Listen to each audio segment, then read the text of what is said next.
Ok, entonces, en aquellos días, vamos a empezar del 6. En aquellos días, como crecía el número de los discípulos, hubo murmuración de los griegos contra los hebreos, de que las vidas de aquellos eran desatendidas en la distribución diaria. Entonces los 12 convocaron a la multitud de los discípulos y dijeron: no es justo que nosotros dejemos la palabra de Dios para servir las mesas. Buscad pues, hermanos, de entre vosotros a 7 varones de buen testimonio, llenos del Espíritu Santo y de sabiduría, a quien encarguemos este trabajo. Y nosotros persistiremos en la oración y en el ministerio de la palabra.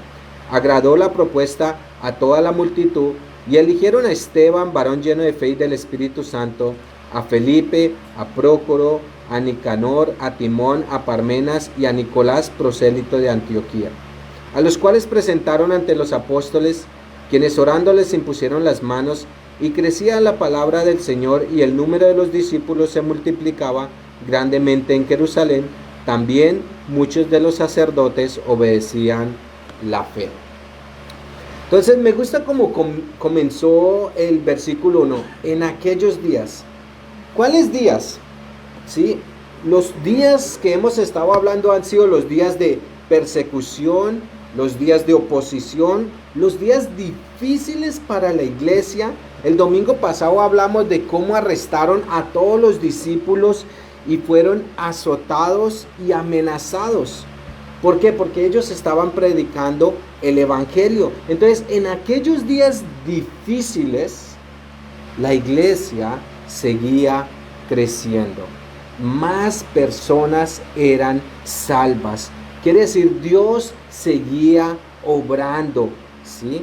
Y es algo que nosotros tenemos que recordar.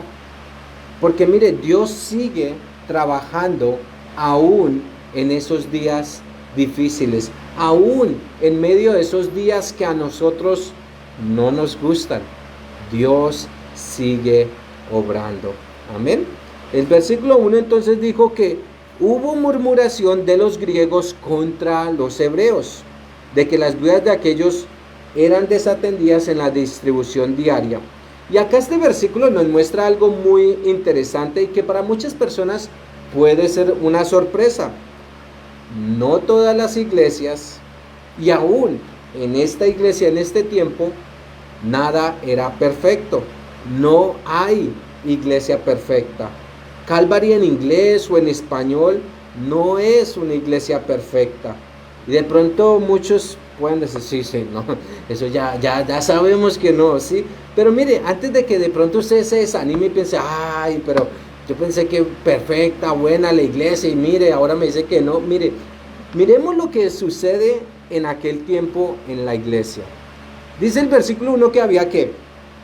Murmuración. Había murmuración. Algunos de pronto saben el significado de esta palabra, ¿no? De pronto para algunos, otros nuevos dicen, no sabemos qué es murmuración. Pero mire, la murmuración empieza con algo que es como una voz bajita que empieza, no, pues que vieron lo que hacen, y uno pasa y uno pregunta, ¿qué pasó? ¿Qué sucedió? No, aquí pensando en voz alta, sí, no, Dios lo bendiga, no hay problema, sí. Eso es lo que es la murmuración. Empieza con voz bajita, pero termina en algo que nosotros conocemos como queja, ¿sí? Termina como en una queja. ¿Y ustedes saben qué buscan las murmuraciones o a qué llevan las quejas? A crear división. Eso es lo que hacen las quejas y la murmuración. Este es el problema que la iglesia va a enfrentar. Algo tan, digámoslo así, a veces lo tratamos de sencillo como murmuración, puede llegar a acabar con ella. Los discípulos, personalmente creo que guiados por el Espíritu Santo, van a afrontar este problema de una manera que nosotros debemos verlo, porque nosotros también enfrentaremos murmuraciones. Aquí o en la casa usted va a enfrentar murmuración tarde o temprano. De hecho, miren, Dios no quiere que nosotros vivamos en división. Dios quiere que nosotros nos mantengamos unidos. De hecho, Jesús, cuando oró por sus discípulos y oró aún por los futuros creyentes, dijo, Padre, que ellos sean uno, como tú, oh Padre, en mí y yo en ti. También que ellos sean uno en nosotros. ¿Para qué? Para que el mundo crea que tú me enviaste. Mire, a veces no le damos la importancia a la unidad. Pero mire, la unidad ayuda y muestra a otros a Jesús. A veces pensamos, no, es que toca dar un sermón bien grande para que las personas conozcan de Jesús. Pero la unidad muestra también a Jesús. Y no solo hablo de unidad en la iglesia, hablo de unidad en tu hogar. Te hago esa pregunta, ¿hay unidad en tu hogar? Mire, la unidad se trabaja, se requiere humildad, se requiere de voluntad propia, requiere que nosotros nos involucremos más con Dios, que nosotros seamos llenos del Espíritu Santo. Eso es lo que va a producir la unidad. Entonces veamos el texto y veamos cuáles eran las murmuraciones y las quejas. Los griegos contra los hebreos de que las viudas de aquellos eran desatendidas en la distribución diaria. Mire, como la iglesia en ese tiempo estaba creciendo, el mensaje estaba llegando a diferentes lugares y áreas. Y no solamente a las personas de Jerusalén en sí, sino también alrededor de ella. Y aquí se nos mencionan a dos grupos. Los judíos griegos, llamémoslos así, ellos eran los que habían regresado a Jerusalén después de haber vivido en tierras extranjeras. Ellos habían aprendido la cultura de aquellos lugares y de hecho muchos de ellos ni siquiera hablaban hebreo, sin ofender o traer murmuración. No sé si les ha pasado, de pronto soy yo el único. Dirá, usted va y usted ve acá un latino, ¿sí? Latino me refiero a que usted lo reconoce, ¿sí? Usted va, no, yo eso no parece latino, no. Y usted va todo feliz a hablar con él y uno le dice, ¿cómo está? No speak Spanish, no discni, y uno, ¿qué? Pero si usted, sí, entonces podemos decir que era una manera de decirlo así. Pero por el otro lado tenemos a los judíos hebreos. Ellos crecieron y vivían en Jerusalén. De hecho, muchos de ellos ni siquiera hablaban griego o se negaban a aprender todo lo relacionado con las costumbres griegas. ¿Para qué? Para mantener la raza pura, digámoslo así. Entonces, esta diferencia vino de estos dos grupos. ¿Cuál era el tema? Las viudas que estaban siendo desatendidas. Ahora, normalmente las sinagogas y el templo eran los que se encargaban de ayudar a las viudas en lo que ellos pudieran. Pero a medida que la iglesia creció, la iglesia también se vio en la necesidad de empezar a ayudar a las viudas. Sin embargo, en este proceso parece ser que las viudas hebreas tenían prioridad sobre las griegas, por lo menos esta es la queja. Y como resultado, pues vino la murmuración y la verdad una amenaza seria de división en la iglesia. Y leyendo estos versículos, pues no pude quitarme de mi mente o de mis pensamientos lo que está sucediendo aún aquí en el país y la verdad en todo lado, porque lo que sucede aquí va para los otros países. Y es que mire, vivimos un tiempo donde el enemigo está haciendo todo lo posible por dividir a las personas. Todo es una murmuración, temas como opresión, desigualdad, prioridad, justicia, raza, sexo, política. Todo anda dividido, no importa qué camino tomes. No importa qué camino tomes, se crea división. Ahora usted de pronto dice, pero pues, eso es en el mundo. Eso en la iglesia, no. Pero mire, tristemente hay que decir que la iglesia está tan inundada de la cultura y de temas del mundo que eso mismo está afectando la iglesia. Cuando debería ser todo lo contrario, la iglesia afectando al mundo. El domingo pasado, cuando hablamos que a los discípulos los arrestaron y presentaron cargos contra ellos, ¿ustedes recuerdan cuáles fueron los cargos? Ahora habéis llenado a Jerusalén de vuestra doctrina. Quiere decir, de vuestras enseñanzas. En pocas palabras les estaban diciendo a los discípulos, ustedes están afectando la manera en que vive la nación. Ese era el cargo. Y esto es lo que debe suceder, la iglesia afectando el mundo y no el mundo a la iglesia. La iglesia, mire, tendrá que enfrentar problemas. Ya hemos enfrentado problemas. Seguiremos enfrentando problemas futuros. Pero el enfoque, mire, no debe estar tanto en el problema, sino en cómo nosotros debemos enfrentarlos. ¿Qué solución vamos nosotros a encontrar? Y lo más importante, ¿qué es lo que nos enseña la palabra de Dios frente a esos problemas? Entonces, miremos qué sucedió con esas diferencias, con esas murmuraciones, y a dónde Dios guió a los discípulos, a dónde Dios guió a la iglesia. El versículo 2 dice: entonces los 12 convocaron a la multitud de los discípulos y dijeron: no es justo que nosotros dejemos la palabra de Dios para servir a las mesas. Mire, aquí no fue que los discípulos dijeron: vamos a evadir el problema, eso es un problema secundario, las viudas, pues no, eso no, sabe que nosotros vamos a predicar la palabra y que ellas se defiendan como quieran. No, mire, todo lo contrario. Acá los discípulos ven un problema mucho más grande que la división que se estaba creando. Ellos se han enfocado tanto en hacer y hacer que la palabra de Dios, la verdad, ha tomado un segundo plano.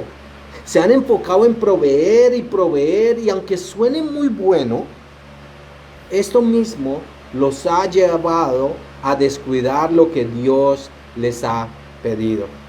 De pronto muchos se sienten identificados con esta palabra. Se enfocan en tantas cosas que la palabra de Dios ha tomado un segundo plano en la vida de ustedes o en la vida de cualquier persona. ¿Por qué era tan importante la palabra de Dios? Porque eso fue lo que Dios les pidió a los discípulos, alimentar a la iglesia con la palabra de Dios. Y por eso ellos dicen: no es justo que nosotros dejemos la palabra. Mire, nosotros podemos hacer todo el trabajo social que usted quiera. Podemos pararnos y luchar por derechos o no, trabajar y trabajar. Pero mire, no podemos olvidar esto. Nada de eso trae salvación. Puede ser una buena herramienta que Dios utilice, pero la verdad, lo que cambia, transforma una vida, una persona, un corazón, es la palabra de Dios. Es la palabra de Dios, es el evangelio. No podemos dejar la palabra de Dios a un lado y pelear una batalla con nuestras manos a plena mano limpia. No podemos. De hecho, la palabra de Dios nos dice en Efesios 6 que tomemos la espada del Espíritu, que es la palabra de Dios. Mire, hoy muchos cristianos quieren solucionar problema tras problema con: hay que hacer esto, hay que hacer lo otro, hay que hacer esta terapia, hay que hacer la otra terapia, hay que ir al doctor, hay que ir al otro doctor, hay que hacer este proceso, hay que hacer el otro proceso. Pero mire, no quieren volver a lo esencial. No quieren volver a lo esencial y lo que verdaderamente puede cambiar la vida de las personas: la palabra de Dios. La palabra de Dios. De hecho, 2 Timoteo 3, 16 al 17 nos dice: toda la escritura es inspirada por Dios y útil para ¿qué? Enseñar, redarguir, corregir, para instruir en justicia, a fin de que el hombre de Dios sea perfecto, enteramente preparado para toda buena obra. Primero tenemos que enfocarnos en la palabra de Dios y de esta manera nosotros estaremos listos para toda buena obra. Entonces, ¿qué hicieron los discípulos? Vamos a volver a la palabra. No vamos a ser negligentes con la palabra de Dios. Y de nuevo, mire, hermanos, probablemente esto es lo que Dios hoy nos puede decir a cada uno de nosotros. No dejes la palabra de Dios a un lado. La palabra de Dios debe ser tu prioridad. Jeremías 17:5 dice lo siguiente: así ha dicho Jehová, maldito el varón que confía en el hombre y pone carne por su brazo y su corazón se aparta de Jehová. Cuando nosotros nos alejamos de la palabra de Dios, dejamos de confiar en Dios y de una manera nosotros estamos diciendo: ¿sabes qué, Dios? ¿Sabes qué? Yo no confío en lo que tu palabra dice. Yo no voy a confiar en lo que dice tu palabra. ¿Y cómo lo llama Jeremías a este hombre? Maldito. Pero en el mismo capítulo de Jeremías 17, el versículo 7 dice: Bendito el varón que confía en Jehová y cuya confianza es Jehová. ¿Sí? Entonces, ¿dónde está tu confianza? De hecho, Jesús le dijo a sus discípulos: si me amáis, guardáis mis mandamientos.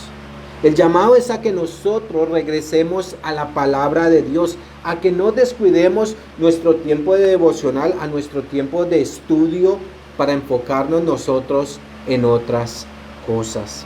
Proverbios 3:5 dice: fíate en Jehová de todo tu corazón y no te apoyes en tu propia prudencia. Entonces creo que el tema quedó claro. Los discípulos dijeron: ¿sabe qué?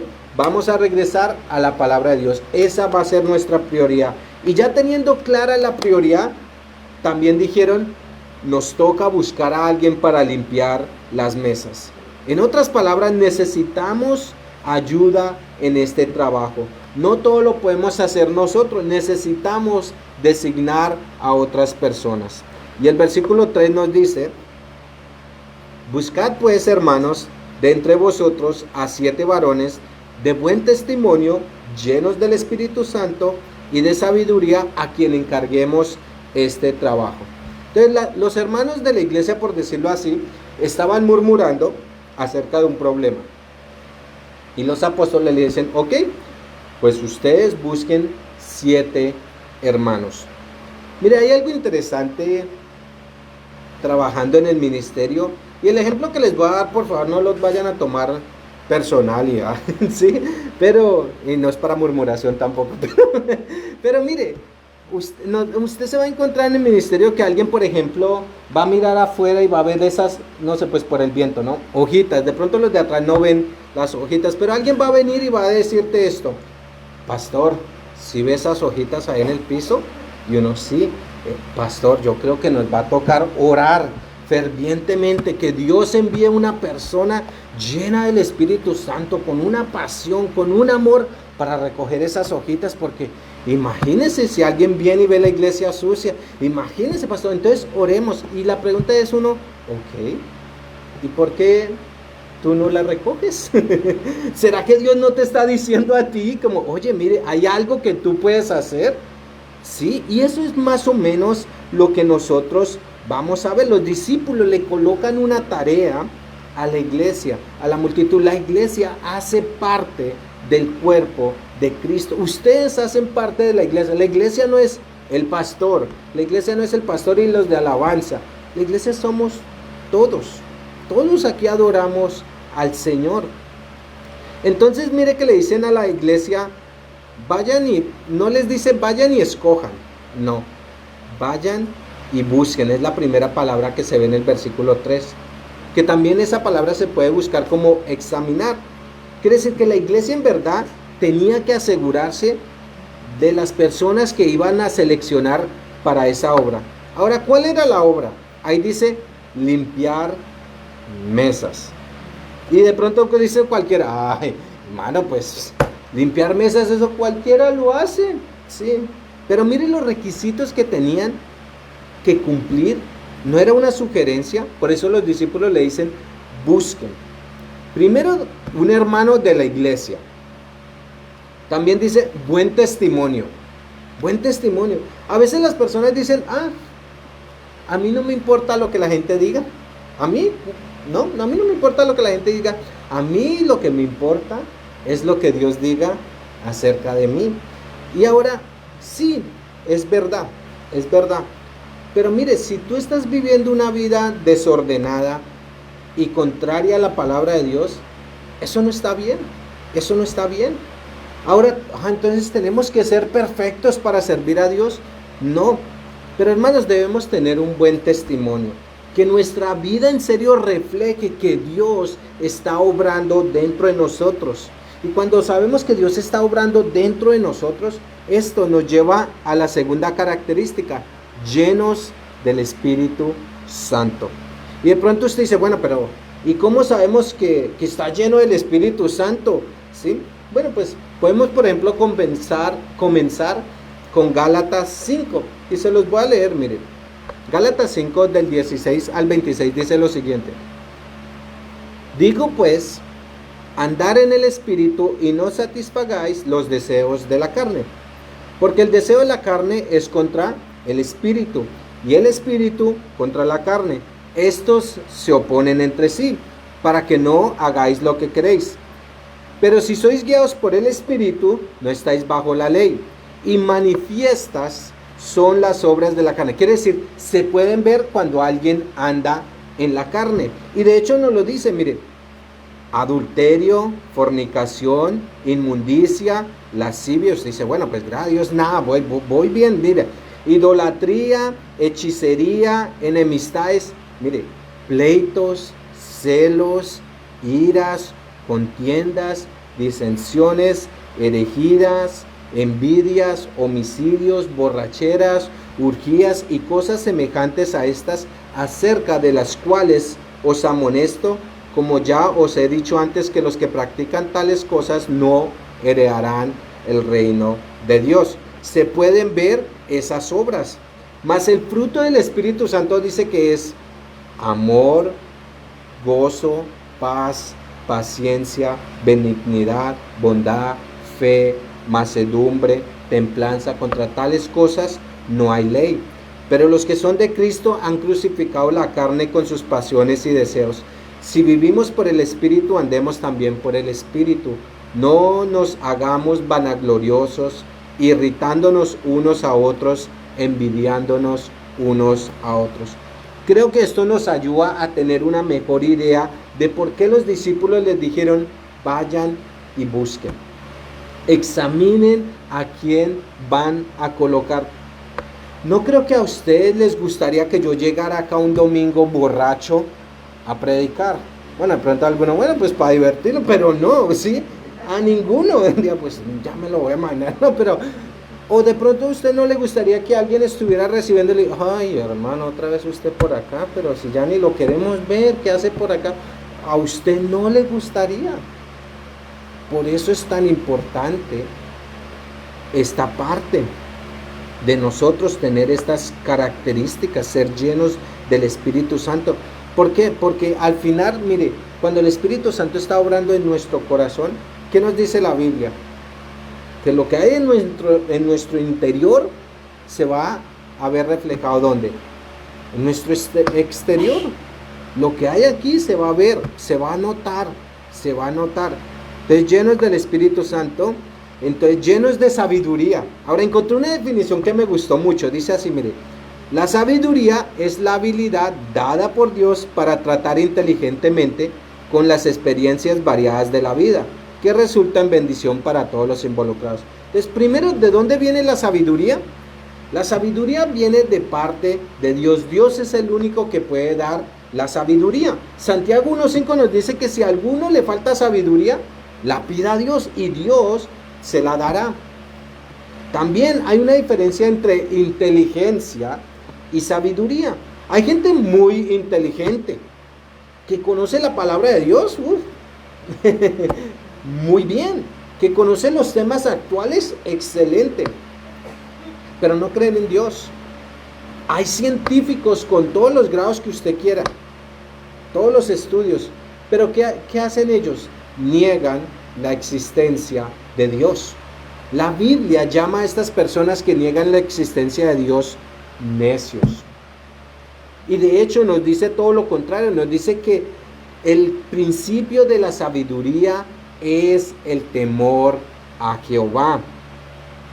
¿Qué más me gustó de esta definición de sabiduría? Dice, para tratar inteligentemente con las experiencias variadas de la vida que resultan en bendición para todos los involucrados. Mire, a veces pensamos que la sabiduría es para que todo me salga bien. ¿A quién? A mí. Oh, Señor, lléname de sabiduría, dame el conocimiento, para que todo me vaya bien a mí. Pero acá nos dice que la sabiduría es para beneficio de ¿qué? Todos. Mire, la sabiduría nos ayuda a quitar los ojos de mí y nos coloca los ojos también en otros, en saber que hay otros que necesitan ayuda, otros que necesitan esa sabiduría para solucionar muchas cosas. La sabiduría no solamente es para mí, la sabiduría es pensando en otros. Y mire, esto era exactamente lo que la iglesia necesitaba en ese momento. Sabiduría para que todos los que estaban involucrados en la iglesia fueran bendecidos. Estas eran las características que tenían que tener en la hoja de vida los que iban a limpiar la mesa, las mesas. Entonces, si alguno quiere limpiar mesas, estamos aceptando hojas de vida. Asegúrese de colocar esta en su resumen. Pero miren, ¿qué pasa hoy en día en las iglesias?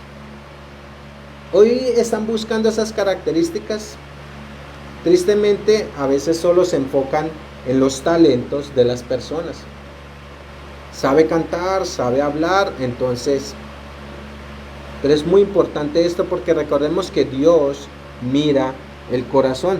Y de pronto usted dice, pues, ay, pastor, pues, yo la verdad y con toda, honestamente, a mí me encanta simplemente venir a la iglesia, a mí me gusta escuchar el mensaje, a mí me gusta saludar a los hermanos, me encanta tomar cafecito afuera, y cuando traen donas, ese es el domingo mejor, a mí me encanta eso, yo soy pastor, yo honestamente, eso es lo que yo disfruto. Ok, pero mira, no vamos a crear murmuración y división, sino que, mire, hazte la siguiente pregunta. ¿Cuáles de esas cualidades que acabamos de mencionar que están aquí en la palabra de Dios no debería tener cualquier cristiano? Pertenecer a una iglesia, buen testimonio, lleno del Espíritu Santo, lleno de sabiduría.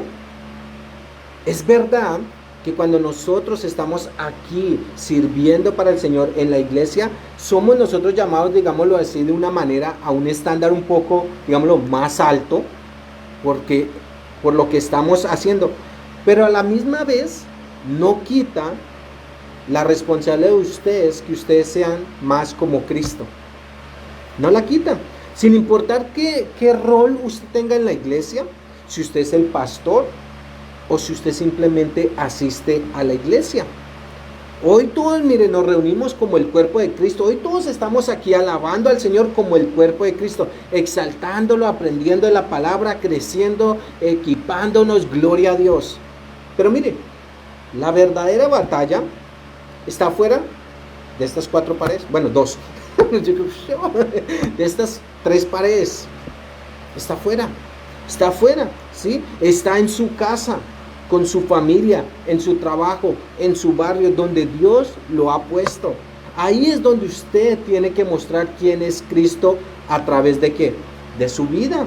Ahí es donde las personas necesitan ver que usted tiene un buen testimonio, que usted hace las cosas correctas y honestas, que usted está lleno del Espíritu Santo, que usted es sabio y vive como la palabra de Dios nos dice, aunque todo el mundo rechace a Cristo. Aún en un mundo que siempre busca división, el mundo necesita más personas con estas características. El mundo necesita verdaderos discípulos.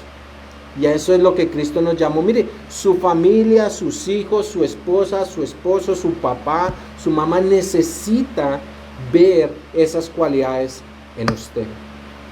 Las necesitan.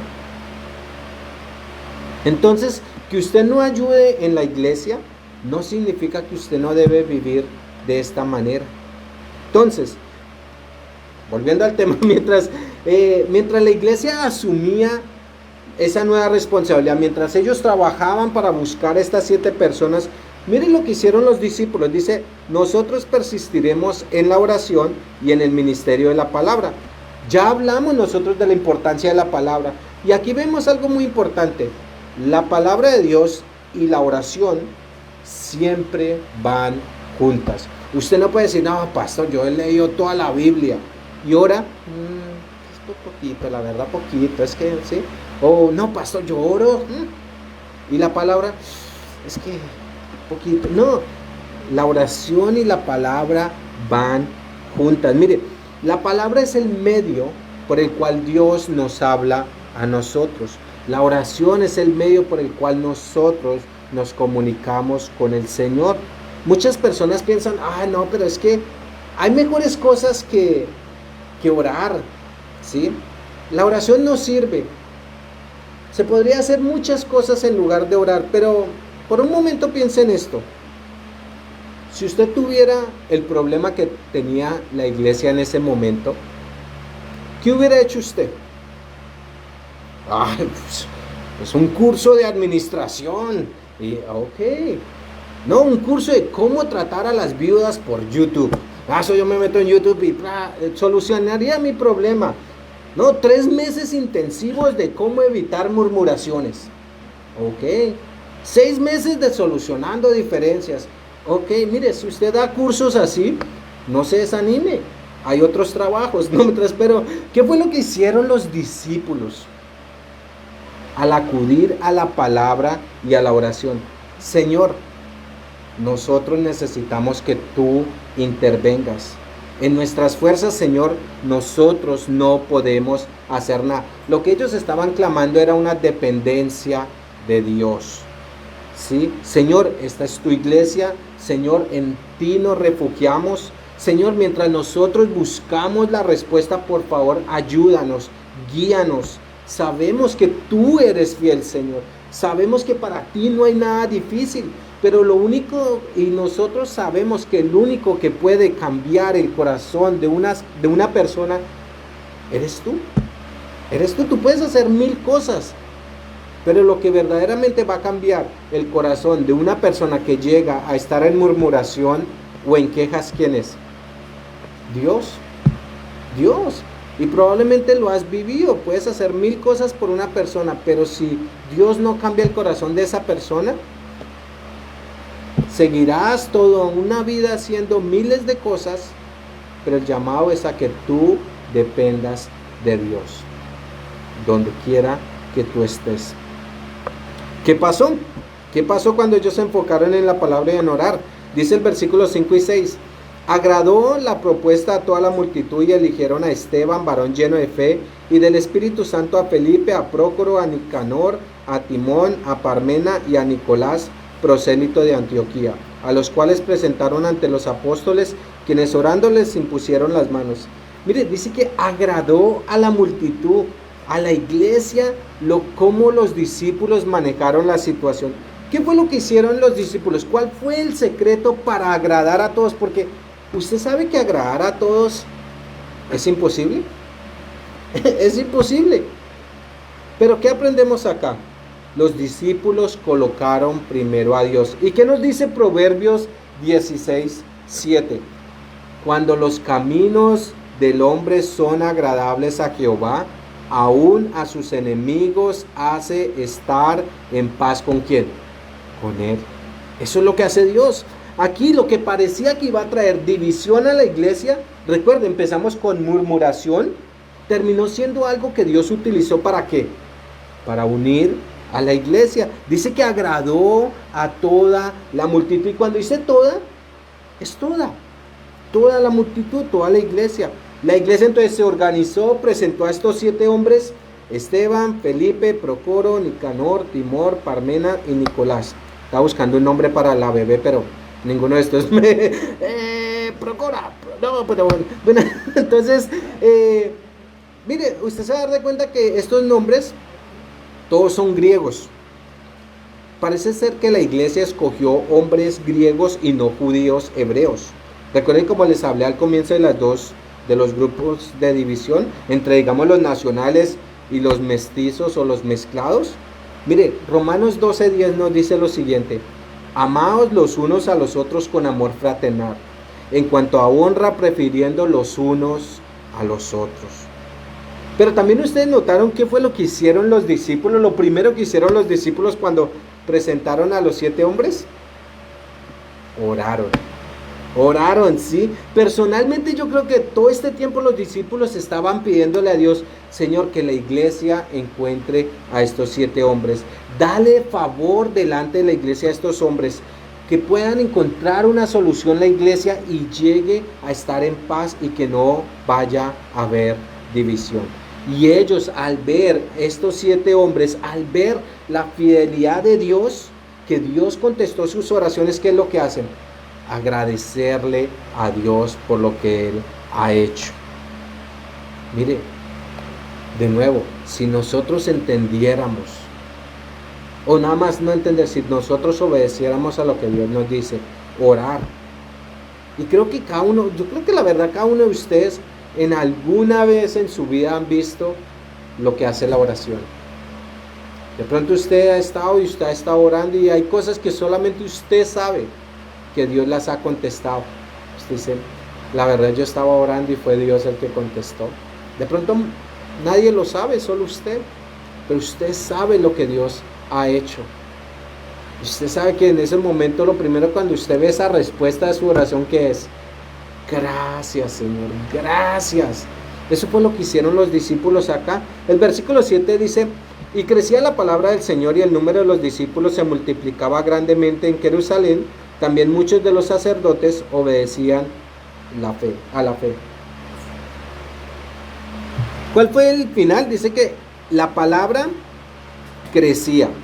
Quiere decir, mire, la iglesia dejó el problema de la murmuración, que podía crear división, solucionó el problema, se unieron y como iglesia se enfocaron en lo que la iglesia debe hacer: llevar la palabra, evangelizar, salir de estas cuatro paredes. Por eso el otro sábado toma la oportunidad y ve y evangeliza. Y cuando ellos llevaron la palabra, dice que el número de discípulos se multiplicaba grandemente en Jerusalén. Y mire que me gustó mucho esta palabra discípulos acá. ¿Sabe por qué? Porque me fui atrás mirando los versículos. Mire, cuando sucedió el Pentecostés, dice que se añadieron aquel día como 3,000 personas. Dice 3,000 personas. En Hechos 4, después de que Pedro estuvo predicando en el pórtico de Salomón, dice que muchos de los que habían oído la palabra creyeron y el número de varones era como de 5,000. Más adelante, en Hechos 4 también dice que la multitud de los que habían creído cuando fueron arrestados eran de un corazón y un alma.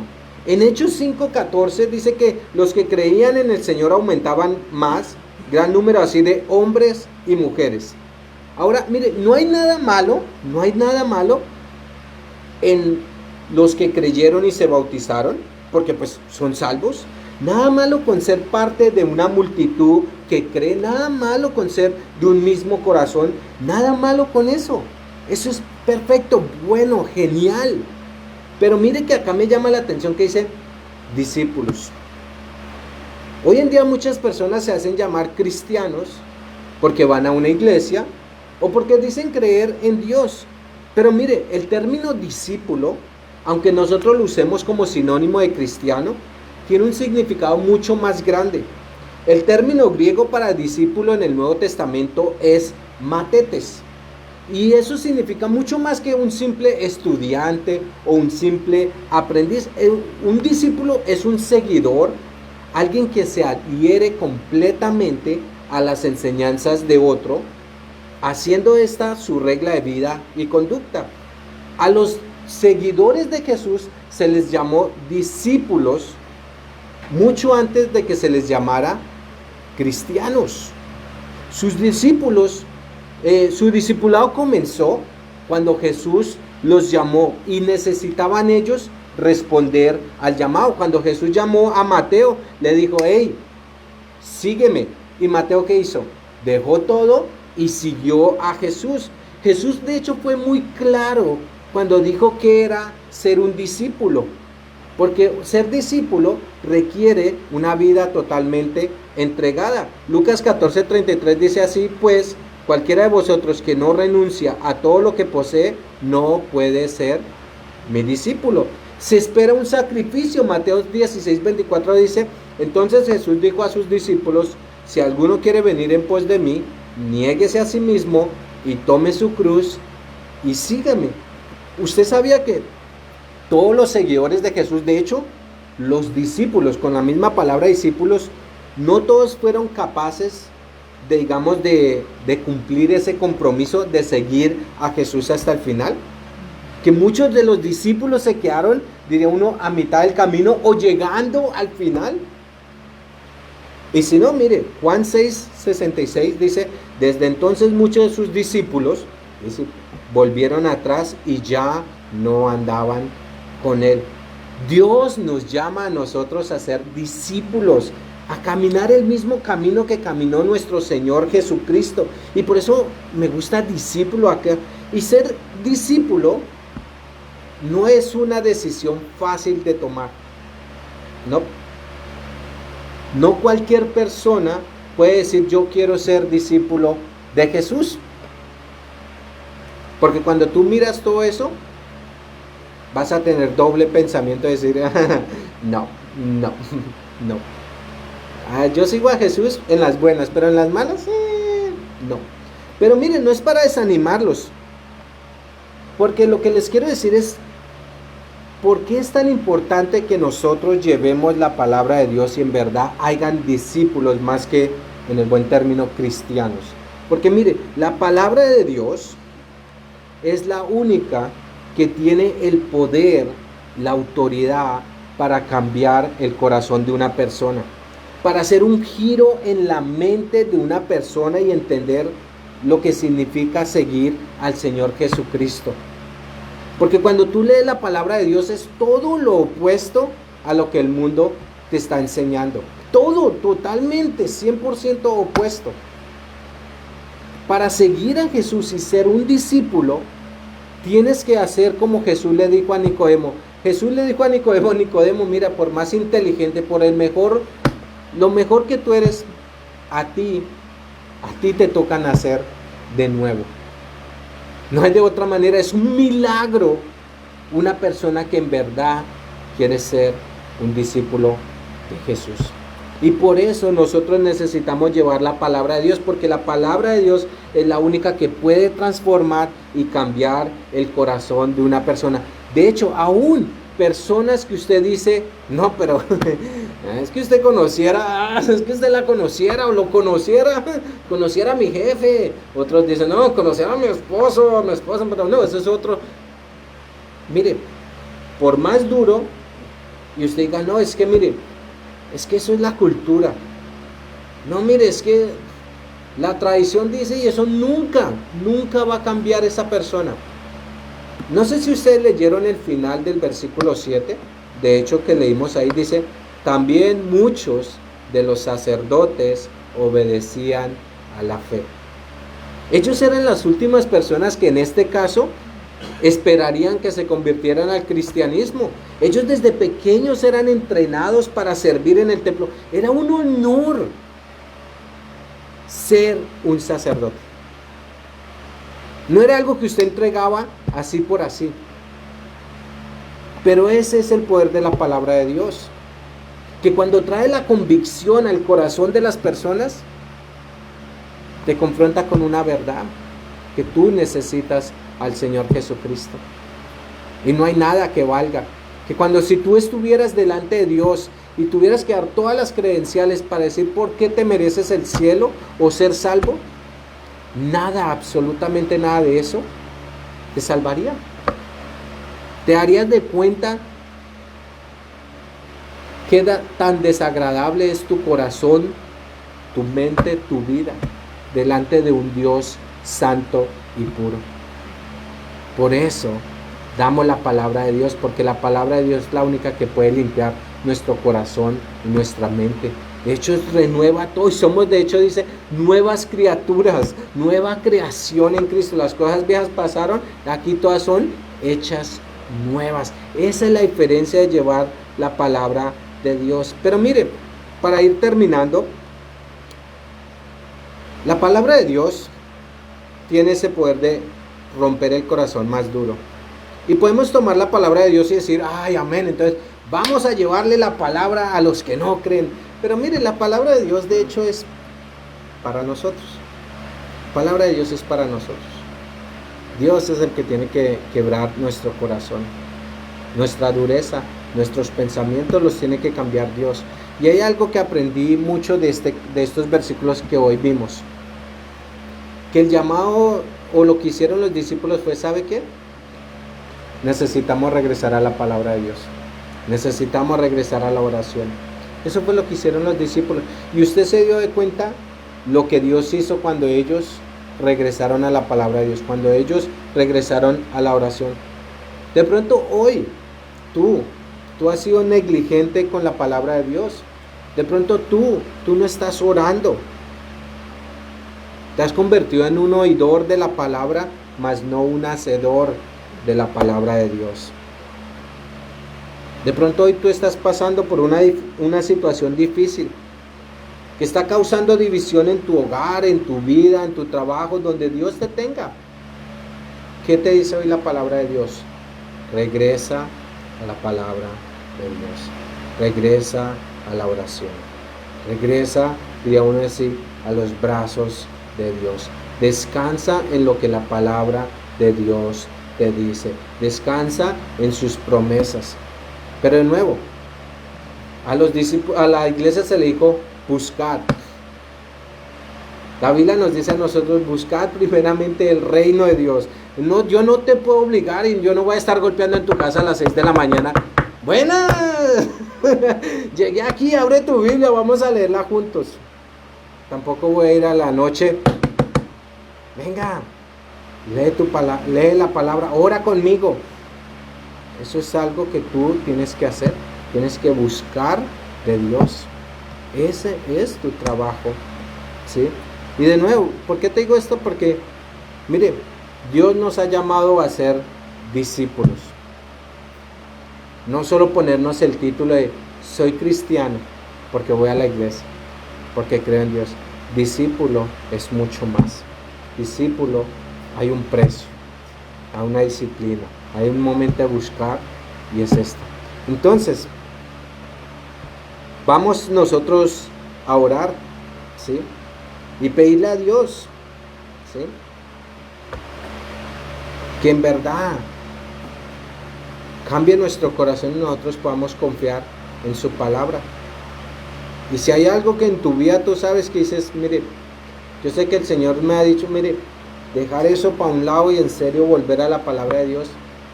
Es un momento de que tú arregles las cosas con Dios.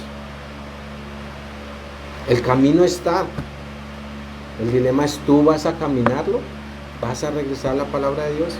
Entonces vamos a orar. Padre Celestial, gracias Señor por este día. Gracias Señor por tu palabra, Señor. Gracias Señor porque tu palabra es esa espada de doble filo, Señor, que penetra hasta lo más profundo de nuestro corazón. Que discierne, Señor, y saca, Señor, aún todos nuestros pensamientos, Señor. Padre, oramos, Señor, si acá hay hermanos, Señor, que saben que están alejados de tu palabra, Señor, que ni recuerdan cuándo fue la última vez que leyeron la palabra o oraron. Señor, que tú, Señor, traigas esa convicción. Señor, que tú les muestres, Señor, que tu palabra, Señor, es suficiente. Padre, de pronto ellos han estado buscando solución en otro lado. Padre, muéstrales, Señor, que tú, Señor, eres todo lo que ellos necesitan. Padre, oramos, Señor, por las familias, Señor, los hogares, Señor. Ayúdanos, Señor, a mantener un hogar y una familia unida, Señor. Y Padre, si hay hogares o familias, Señor, que al día de hoy, Señor, no están unidos, Señor, Padre, muéstrales, Señor, el camino. Padre, que ellos puedan regresar a tu palabra, a tu verdad, a la oración, a confiar, Señor, en lo que tú nos has regalado, tu palabra.